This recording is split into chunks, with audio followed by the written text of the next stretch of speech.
Hello. Hello, how are you doing? All right? Yes, I'm fine. Hi, my name is Lane Ugorji and I'll be interviewing the artist Raggszie, who has done many exhibitions up and down the country, including the West, and he is well known for his photography, and I'll be giving him a couple of questions for him to answer on life and information age through technology and how it has progressed and improved. My first question I'll put to you, Raggszie, is how technology has changed the way you work. Well, technology has changed in respect of from the analogue period into digital. The analogue's been very, very slow. Things have been like when you work in analog, on analog, you've got the responsibility to give to artists to process film or do things, unless of course you're doing it for yourself. Yes. Does that come through your computer and your personal digital assistants that you use? That's strictly to do with the what I'd say the photography, really. Yes, yes. Photography. The photography from where I was before, from the analogue section, it was very, very difficult to see an image and work with that. Yes. Whereas with the digital, you can see it if you like it, delete it. Analogue, you'd have to just vote for the results. And that's how it used to work in the past compared to now. Much better. Okay. So can you elect 3 digital-based facilities that you use regularly and day-to-day? Well, yes, immediately. I think many people would share the same. You have the computer. Yes, that's right. You have the mobile phone. Yeah. And my camera.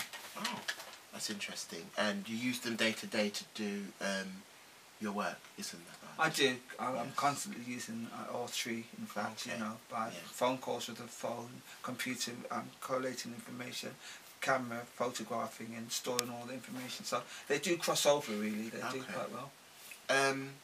What skills would you need to operate your system, as in your computer, as in your Kodaks, and for your photography and your phone as well? Well, I'd just say first of all, you'd need to be able to understand how to switch on the machine.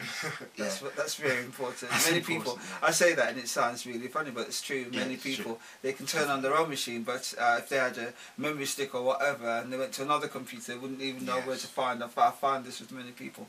So first of all, you need to have access to understand the basic workouts on the computer, how it works and how it's put together. Then after you've understood that, then you need to have the understanding of the, just the basics of how the computer set up and turn it on and how to work the applications. Wow, cool. How has technology changed over the last 10 years? So, as you know, I'm young, so you have more experience through the technology. I think, to be honest, over the last 10 years, it's been tremendous. I've seen the changes and I've enjoyed the changes. Wow, I've had I'm temporary disabled. I say that I'm disabled. I was involved in a serious road traffic accident, and that sort of left me in a state. So when I was in hospital, my niece visited me, and she had a digital camera. Before this time, I'd been wanting one, but she came over with the digital camera. Took photographs of me and all my visitors and showed me the images. I thought, wow, this is really brilliant. So from that moment, I didn't have to, it was an introduction, but I didn't have to go down the line of constantly getting my films, 36 films on a roll, doing them, getting them processed, waiting for the photographs to come back. I could look at them, put them on the computer and get a great deal more out of them. So yes, over 10 years, it's 6 years since I've had my accident and recovering, and over the 10 years, absolutely, it's just been really speedy. And very, very with speedy. all the programs as well that have come across. And still making programs as well, yes. They've got the iPad now, if that's a log for your film, and also the game consoles that you can go on the internet. Absolutely. So many multiple things that they do. Yes, indeed. So it sounds like you're very attached to your PDAs that you use, personal digital assistants. I think as companies are unable to get out and move around, I think it's not a matter of attachment, it's a matter of necessity, really. I could sit down and probably just be vegetating in the meantime, but I can access the internet, but using the internet to access anywhere outside. Many people would probably go to the library to do that kind of stuff, but I can access most anything via the internet for what I need to do. You've got a whole learning process that you can apply via the internet as well, which is really very important and very, very potent as well. Mm-hmm. Yeah. So I think that's where the technology has taken us today. That you can go, wow, I want to go here, and it will take you there. Wow. Do you find it to be a reliable source for your work? Reliable source for my work. In response to that, I'd say it's got its ups and downs. I wouldn't say that it's unreliable. When it's reliable, it's wonderful. Yeah. When it's not reliable, you've got problems. It's frustrating as well. Yeah, yeah, you know, it's your work. Because it's to do with the technical side of things as Definitely, well. If you haven't got someone to show you, then you've got to have a lot of money to fix the apparatus. I'm sure that you and your viewers will probably find that that's the problem with the technology. Yes. Yes. What advantages and disadvantages are used for these personal digital interfaces? The advantages: speedy, fast, go, own self-management. You can manage your work on your own without having others involved, i.e. in my respect of having to give my work out to be processed and to be sorted out.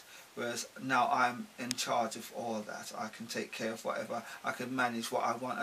If I shoot something I don't like, I don't have to have the old of it, because I can view it on the screen and say, no, don't want that, delete it, don't want that. Whereas before, you know, you shot something, you had a bit of out of focus or whatever, you'd then have to take the work, and you're paying for it as well. Mm-hmm. So you got better. You economise a great deal by having more management of your work. Yes. Is that also the social effect of, as you are disabled now? I think that's a good question. Very, very good question. The reason why it's a good question is because whilst I am as I am disabled, I'm able to manipulate and do my own work. Okay. With if I was disabled and trying to work a dark room, it'd be a bit difficult, you know. Yeah. Probably falling down, breaking up more limbs or whatever else, really. So you know. And also, you've got more time to yourself now that you have the access to use the computer and your phone and also your camera to put all into one and to use it all into one perspective for your work, call, to communicate, and also to web search, i.e. Facebook, MSN, Skype. All these things are coming to one conditioned, conservative place where you use.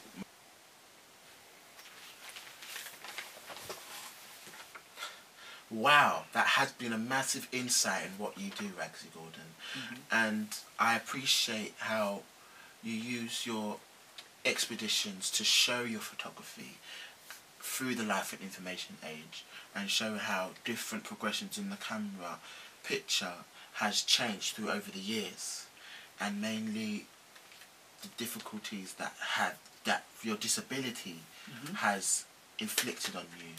And forced you to use the technology and adapt to it the way us young youths do in order to use it and use the facilities as how old you are and how young we are, as in young children and young youths, as we say, young children. So I would like to say thank you, Raggszie. Thank you, Liam. And it has been a pleasure to talk to you. It's been my pleasure to actually be able to share with you as well. Yes. I enjoyed the interview very much, and thank you. Keep up the good work, sir. Thank you very much. It's been a pleasure. Thank you. As you can see, ladies and gentlemen, life and information age has changed through phones, laptops and computers, and you can see how the computer has compacted to be a laptop, how you can take it from A to B to wherever you need to take it. So to conclude for this interview, I'd like to say that life and information age has changed through the 10 years and past years, through the 90s to the 2010s that we are in now. Thank you.